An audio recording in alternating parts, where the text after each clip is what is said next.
Alice in Wonderland. Chapter 1. Down the Rabbit Hole. Alice was beginning to get very tired of sitting by her sister on the bank, and of having nothing to do. Once or twice she had peeped into the book her sister was reading, but it had no pictures or conversations in it. And what is the use of a book, thought Alice, without pictures or conversations?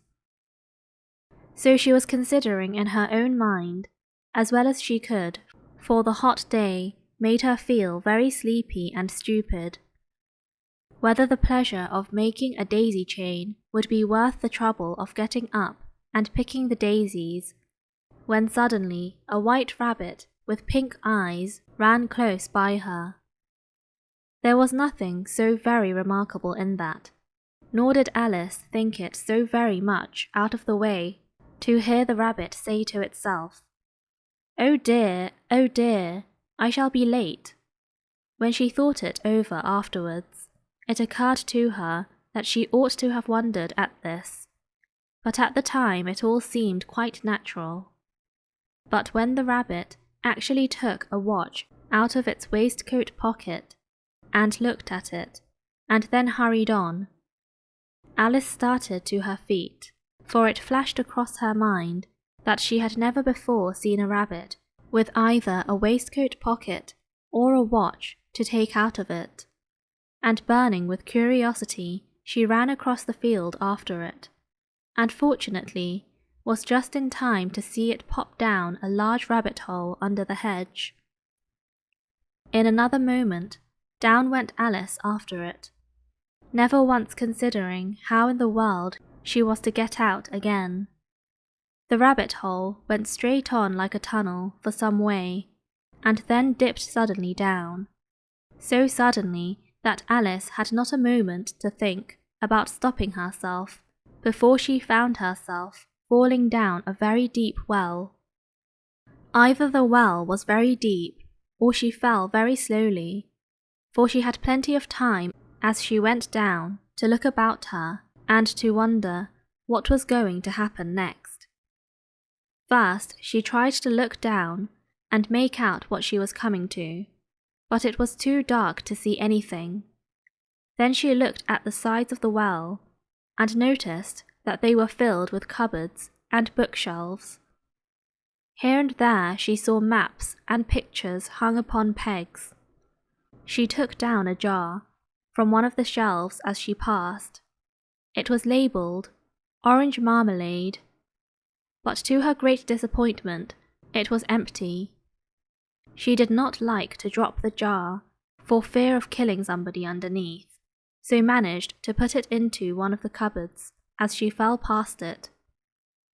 Well, thought Alice to herself, after such a fall as this, I shall think nothing of tumbling downstairs. How brave they'll all think me at home. Why, I wouldn't say anything about it, even if I fell off the top of the house, which was very likely true. Down, down, down. Would the fall never come to an end? I wonder how many miles I've fallen by this time, she said aloud. I must be getting somewhere near the centre of the earth. Let me see. That would be 4,000 miles down, I think. For, you see, Alice had learnt several things of this sort in her lessons in the schoolroom, and though this was not a very good opportunity for showing off her knowledge, as there was no one to listen to her, still it was good practice to say it over. Yes, that's about the right distance, but then I wonder what latitude or longitude I've got to. Alice had no idea what latitude was, or longitude either, but thought they were nice grand words to say.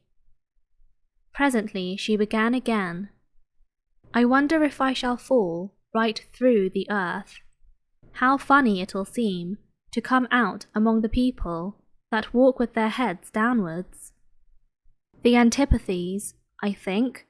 She was rather glad there was no one listening this time, as it didn't sound at all the right word. But I shall have to ask them what the name of the country is, you know. Please, ma'am, is this New Zealand or Australia? And she tried to curtsy as she spoke. Fancy curtsying as you're falling through the air. Do you think you could manage it? And what an ignorant little girl she'll think me for asking. No, it'll never do to ask. Perhaps I shall see it written up somewhere. Down, down, down.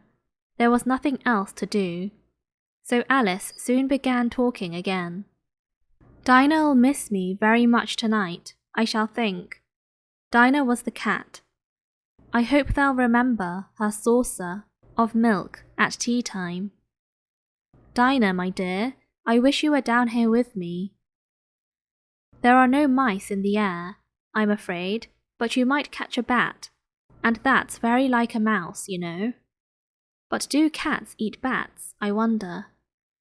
And here Alice began to get rather sleepy, and went on saying to herself, in a dreamy sort of way, do cats eat bats? Do cats eat bats? And sometimes, do bats eat cats? For, you see, as she couldn't answer either question, it didn't much matter which way she put it. She felt that she was dozing off, and had just begun to dream that she was walking hand in hand with Dinah, and saying to her very earnestly, Now, Dinah, tell me the truth. Did you ever eat a bat? When suddenly, thump, thump, down she came upon a heap of sticks and dry leaves, and the fall was over. Alice was not a bit hurt, and she jumped up to her feet in a moment. She looked up, but it was all dark overhead. Before her was another long passage, and the White Rabbit was still in sight, hurrying down it. There was not a moment to be lost.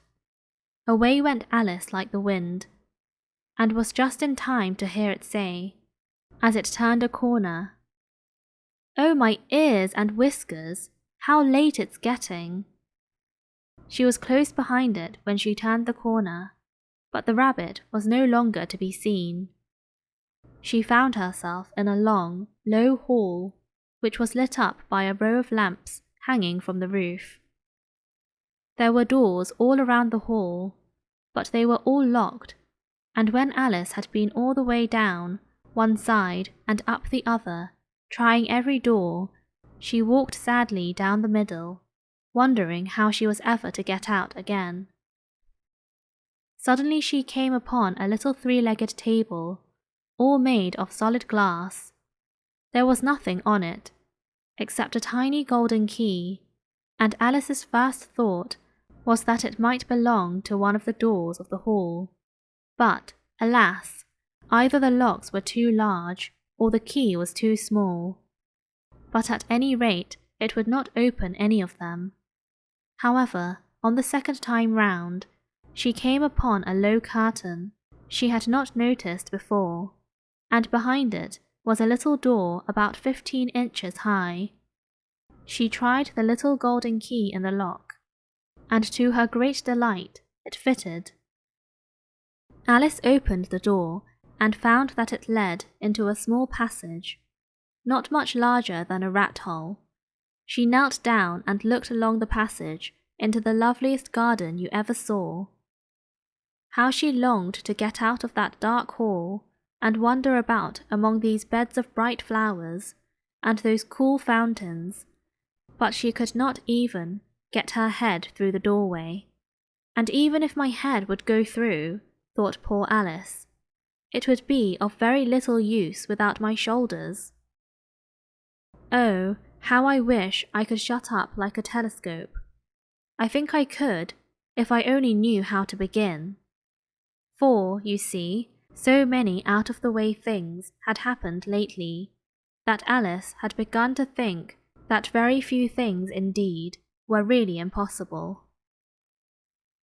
There seemed to be no use in waiting by the little door, so she went back to the table, half hoping she might find another key on it, or at any rate a book of rules for shutting people up like telescopes. This time she found a little bottle on it, which certainly was not here before, said Alice, and round the neck of the bottle was a paper label, with the words, "Drink me," beautifully printed on it in large letters. It was all very well to say, "Drink me," but the wise little Alice was not going to do that in a hurry. "No, I'll look first," she said, "and see whether it's marked poison or not." For she had read several nice little histories about children who had got burnt and eaten up by wild beasts and other unpleasant things, all because they would not remember the simple rules their friends had taught them, such as that a red-hot poker will burn you if you hold it too long, and that if you cut your finger very deeply with a knife, it usually bleeds, and she had not forgotten that, if you drink much from a bottle marked poison, it is almost certain to disagree with you sooner or later. However, this bottle was not marked poison, so Alice ventured to taste it, and finding it very nice, it had, in fact, a sort of mixed flavour of cherry tart, custard, pineapple, roast turkey, toffee, and hot buttered toast. She very soon finished it off. "What a curious feeling," said Alice. "I must be shutting up like a telescope." And so it was indeed. She was now only 10 inches high, and her face brightened up at the thought that she was now the right size for going through the little door into that lovely garden. First, however, she waited for a few minutes to see if she was going to shrink any further.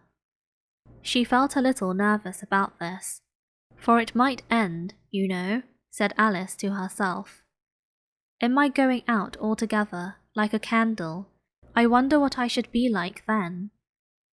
And she tried to fancy what the flame of a candle is like after the candle is blown out, for she could not remember ever having seen such a thing. After a while, finding that nothing more happened, she decided on going into the garden at once. But, alas for poor Alice, when she got to the door, she found she had forgotten the little golden key, and when she went back to the table for it, she found she could not possibly reach it.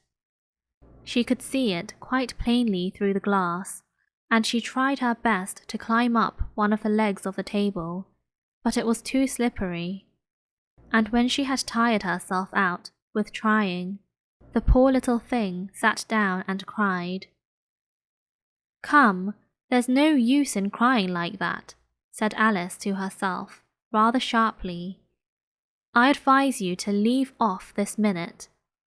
She generally gave herself very good advice, though she very seldom followed it, and sometimes she scolded herself so severely as to bring tears into her eyes, and once she remembered trying to box her own ears for having cheated herself in a game of croquet she was playing against herself, for this curious child was very fond of pretending to be two people. "But it's no use now," thought poor Alice, "to pretend to be two people. Why, there's hardly enough of me left to make one respectable person." Soon her eye fell on a little glass box that was lying under the table. She opened it and found in it a very small cake, on which the words, "Eat me," were beautifully marked in currants. "Well, I'll eat it," said Alice, "and if it makes me grow larger, I can reach the key, and if it makes me grow smaller, I can creep under the door, so either way I'll get into the garden, and I don't care which happens." She ate a little bit, and said anxiously to herself, "Which way, which way?" holding her hand on the top of her head to feel which way it was growing, and she was quite surprised to find that she remained the same size. To be sure, this generally happens when one eats cake, but Alice had got so much into the way of expecting nothing but out-of-the-way things to happen, that it seemed quite dull and stupid for life to go on in the common way. So she set to work, and very soon finished off the cake.